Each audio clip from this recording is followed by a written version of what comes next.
The 2010s were full of capes and tights on the big screen, and as we look back at the past 10 years, it's time to discuss the best superhero movies of the last decade.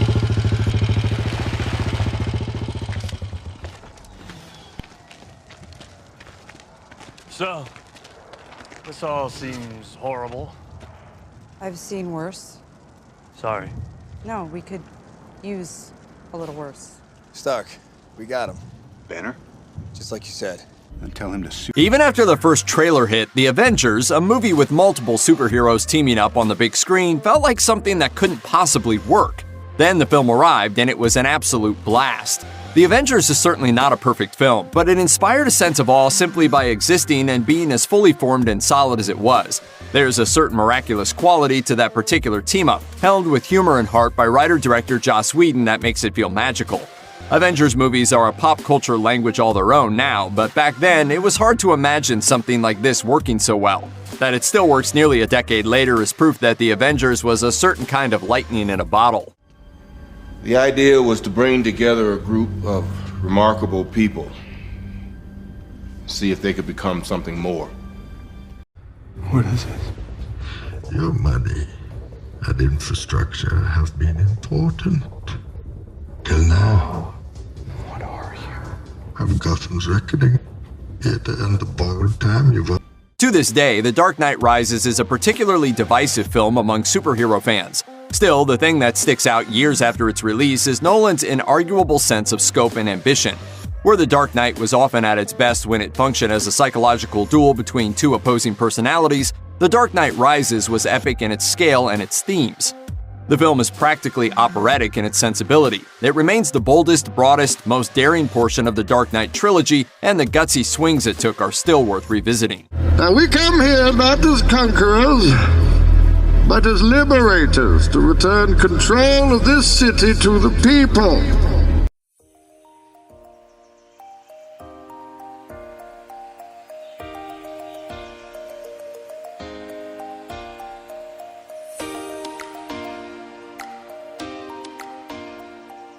Deadpool famously spent years in development as star Ryan Reynolds lobbied for an R-rated superhero comedy that would break the fourth wall and mock everything from the X-Men movies to Green Lantern. Even after it was finally greenlit, questions surrounded Deadpool's ability to execute its meta style for the full length of a feature film. When the film finally arrived, it put all those questions to rest. The movie was a full-blown phenomenon, led by Ryan Reynolds' obvious glee in the title role, and it proved there was an appetite for more R-rated superhero fare. Laura! Laura? Laura? No. No. Move! Go! Hugh Jackman had been wearing the claws as Wolverine for nearly 20 years by the time he decided to make Logan his curtain call as the character. Jackman's final Wolverine effort could have been a glorified cameo in another massive X-Men film. Instead, he and director James Mangold made sure the character went out like an old gunslinger in a futuristic superhero western. From the opening sequence to the heart-wrenching final act, Logan is the kind of masterpiece every franchise actor hopes to go out on. You will train her harder than any Amazon before her. 5 times harder. With Wonder Woman, director Patty Jenkins and star Gal Gadot gave us a dynamic, fierce film that followed Diana from her childhood to her first great battle among mortals.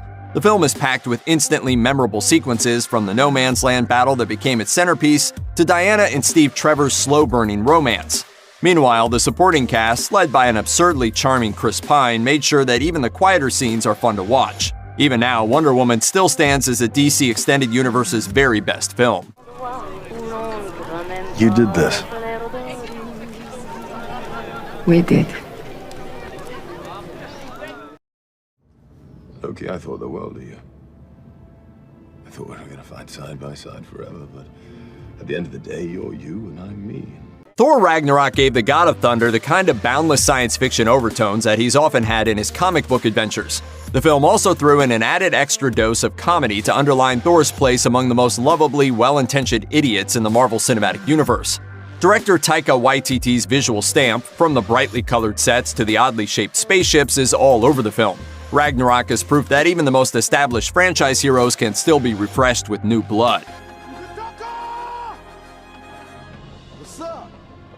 I never yielded! As you can see, I am not dead. There was a lot riding on Black Panther, the first superhero film in the mega-popular Marvel Cinematic Universe to feature a black lead character and a primarily black leading cast. Everyone wanted it to change the world, but they also wanted a great superhero blockbuster. With the deck stacked against them, director Ryan Coogler and his cast managed to do both. With its Oscar-winning score, costumes, and production design, the movie tapped into a culture and mythology rarely seen in Hollywood movies. Plus, it gave us one of the best supervillains to ever grace the silver screen, Michael B. Jordan as the deadly yet sympathetic Eric Killmonger. These items aren't for sale. How do you think your ancestors got these? You think they paid a fair price? Or did they take it like they took everything else? Black Panther absolutely changed the superhero genre, and it's the kind of film that will remain a touchstone of the genre for years to come.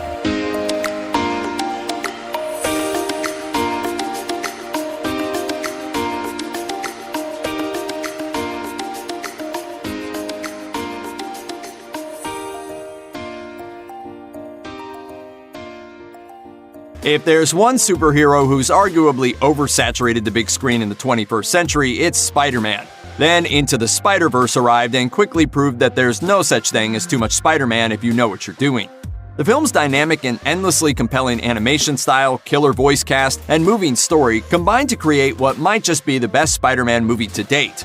It's a film that understands the Spider-Man journey with such precision that it can communicate vast emotional truths in the span of a single moment. You leave the theater believing that anyone really can wear the mask. Whose writing is that?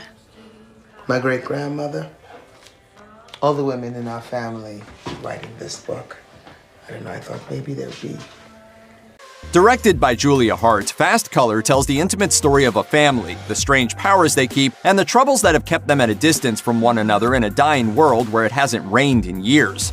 Gugu Mbatha-Raw leads a fantastic small ensemble of actors as they navigate the tense emotional landscape of a story that's as much about family ties as it is about superpowers. Tense, well-crafted, and full of heart, Fast Color is a masterclass in how to use genre conventions judiciously. It builds and builds in a patient, careful way, right up until a deeply emotionally satisfying climax. In a landscape full of mega franchises, it's a reminder that there should be room for smaller films like this, because they can often hit us just as hard as the blockbusters.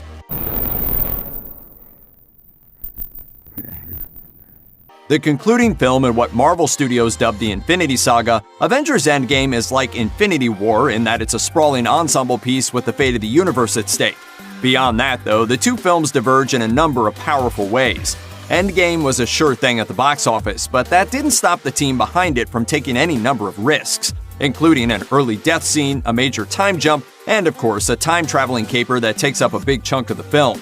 It's a swing for the fences with a massive payoff that covers not just the 3-hour film, but the entire previous decade of filmmaking at Marvel. This is the fight of our lives, and we're gonna win. Whatever it takes. Subscribe to our YouTube channel and hit the bell so you don't miss a single one.